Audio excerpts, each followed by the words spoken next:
और नीचे होगा जल। और जो भी बाणाधारी जल में देख करके ऊपर मछली की आंख फोड़ देगा, उसी के साथ में द्रौपदी का विवाह कर दिया जाएगा।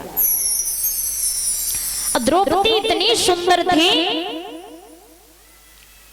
कर्ण चाहता था मेरे साथ विवाह हो जाए, दुर्योधन चाहता था मेरे साथ विवाह हो जाए, पर लेकिन कोई भी बाणाधारी ऐसा नहीं हुआ जो उस मछली की आंख को फोड़ पाता।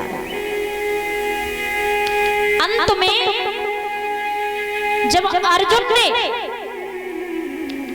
मछली की आंख को फोड़ दिया तो राजा द्रुपद ने अपनी बेटी द्रौपदी का विवाह अर्जुन के साथ में कर दिया। जब अर्जुन द्रौपदी को लेकर के माता कुंती के महलों में पहुंचे तो माता कुंती घर के अंदर की तरफ मुंह किए हुए थी और दरवाजे की तरफ पीठ थी। अर्जुन ने बाहर से आवाज लगाई कि मैया देखो मैं तुम्हारे लिए क्या लेके आया हूं। तो माता कुंती ने देखा नहीं कि अर्जुन क्या लाया है। बिना देखे माता कुंती ने आवाज लगाई कि हे अर्जुन, पांचों भाई आपस में बांट लो, जो भी तुम लेके आए हो पांचों भाई आपस में बांट लो।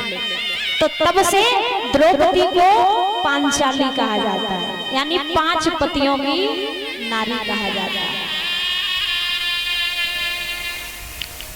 धीरे धीरे समय व्यतीत हुआ। एक बार दुर्योधन जो था द्रौपदी के महलों में प्रवेश करता है, तो द्रौपदी के महल जो थे परीक्षित महाराज अद्भुत बने हुए थे। अद्भुत कैसे? जहां पानी होता था वहां पानी नजर नहीं आता था, और जब पानी नहीं होता था वहां पर पानी नजर आता था।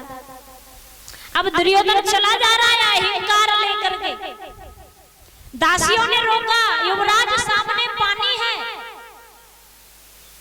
दुर्योधन कहने लगा दिखता मुझे भी है, पानी है या नहीं बताने की जरूरत नहीं है। अहंकार में जो था, और जो अहंकार में होता है परीक्षित महाराज वो सुनता किसी की नहीं है, ना मानता है, केवल अपनी सुनता है और अपनी ही मानता है। दुर्योधन नहीं माना, चला अहंकार में, और जैसे ही पैर आगे बढ़ाया पैर फिसला, दुर्योधन धड़ से जमीन पर गिर गया। जब द्रौपदी ने देखा तो हंस करके कहा कि अंधे के तो अंधे ही होते।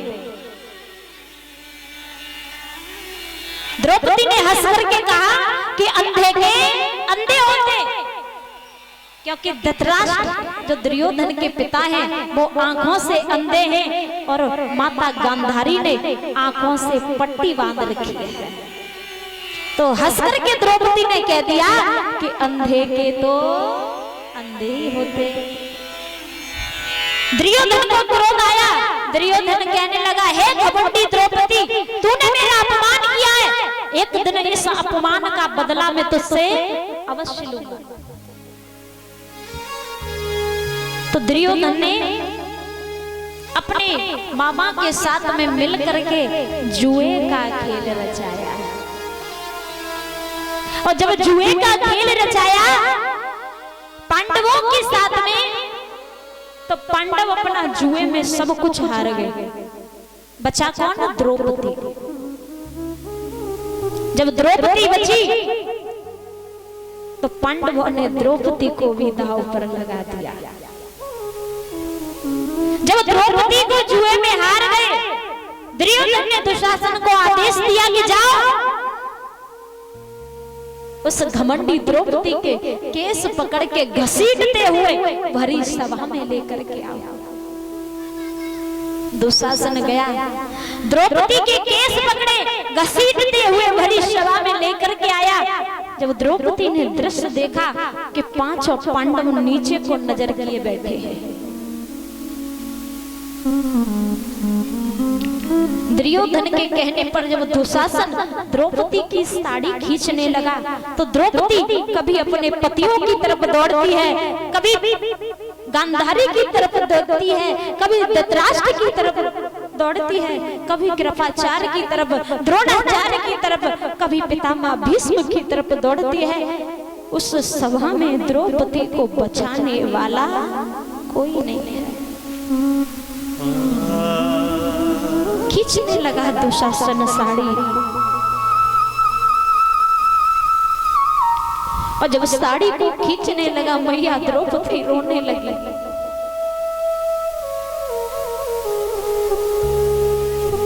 एक हाथ से साड़ी को पकड़ा, एक हाथ ऊपर करके भगवान कन्हैया को पुकारने लगी। जब एक हाथ ऊपर करके कन्हैया को पुकारा, गोविंद नहीं आए। मैया द्रौपदी ने साड़ी को छोड़ा, दोनों हाथ ऊपर कर दिए कि हे गोविंद, अब तो मेरी लाज तेरे हाथों में है।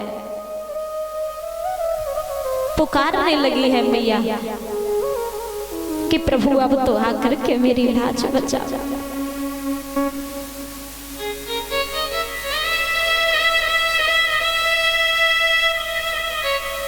बोली है द्रौपदी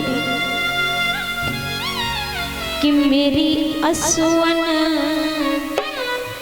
कि मेरी असुवन भीगे साड़ी, आ जाओ कृष्ण मुरारी।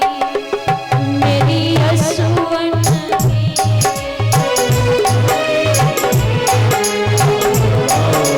कृष्ण मुरारी।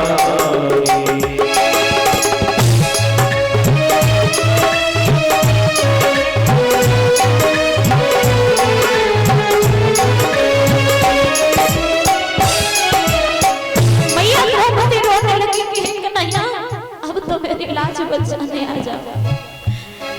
संसार के लोगों को देख चुकी हूँ पांचों पति, मेरे पांच पति हैं, मेरे पांचों पति नीचे को नजर किए बैठे, मुझे बचाने वाला कोई नहीं है। मेरी असुवन, मेरी असुवन भीगे साड़ी, आ जाओ कृष्ण मुरारी। असुवन भीगे साड़ी, आ जाओ कृष्ण मुरारी। पांच पति नारी हूँ और आज जुए में हारी हूँ। पांच पति नारी हूँ और आज जुए में हारी हूँ। मैं पांच पति नारी हूँ और आज जुए में हारी हूँ। मैं पांच पति नारी हूँ और आज जुए में हारी हूँ।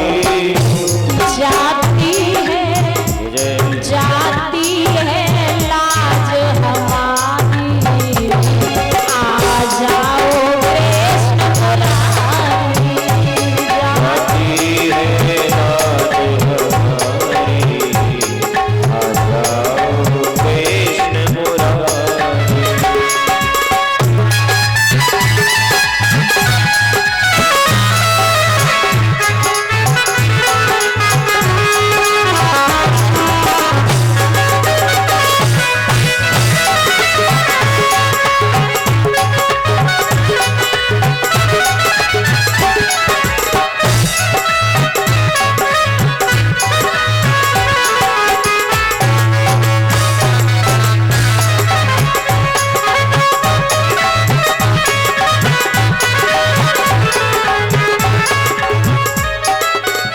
और बोली है द्रौपदी, हे प्रभु याद करो, जब तुम्हारी अंगुली कट गई थी